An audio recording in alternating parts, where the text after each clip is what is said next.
Medal of Honor recipients are often recognized for a moment of heroism that can define their careers. For Army Pvt Barney Hajiro, his heroism spanned several days of action toward the end of World War II. Hajiro was born into modest means in Hawaii in 1916. After dropping out of school in his teens, he went to work 10 hours a day to help feed his family before being drafted into the Army in 1942, shortly after the Pearl Harbor bombings. But the 25-year-old wasn't allowed to take up arms because of his ancestry. His parents had immigrated from Japan. Instead, he was assigned to ditch digging. Hajiro wanted to fight to prove his devotion to the U.S.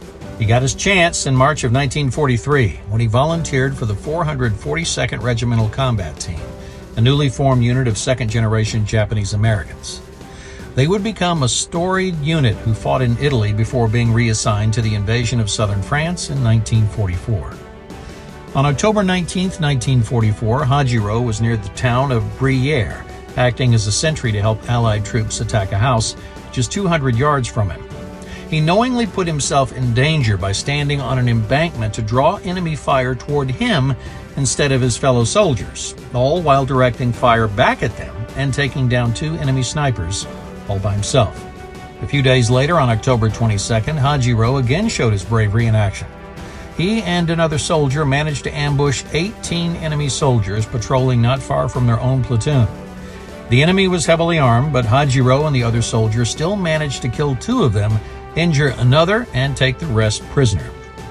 The week after that, on October 29th, the 442nd was fighting near the village of Bifontaine when Hajiro began an attack up a slope known as Suicide Hill. Despite the obvious inclinations of that name, Hajiro pressed on further than the rest of his unit while under heavy fire. Undeterred, he spotted 2 camouflaged machine gun nests and fired back at them, single-handedly destroyed both, and killed 2 enemy snipers. Thanks to his bravery, the attack up Suicide Hill was successful. Hajiro was shot 4 times during the battle, but insisted that the other wounded men in the unit be evacuated and get treatment first. The 442nd would go on to help liberate Briere and Bifontaine, and also rescue a battalion that had been cut off from its division.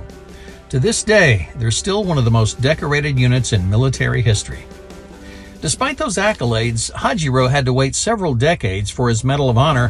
While his commanding officers recommended the nation's highest award for him, he was initially only awarded the Distinguished Service Cross because of discrimination at the time against Japanese Americans. It wasn't until the 1990s that his service record was reviewed and the medal was upgraded. President Bill Clinton presented him with the Medal of Honor on June 21, 2000. Hajiro lived a long life after the war, passing away at age 94.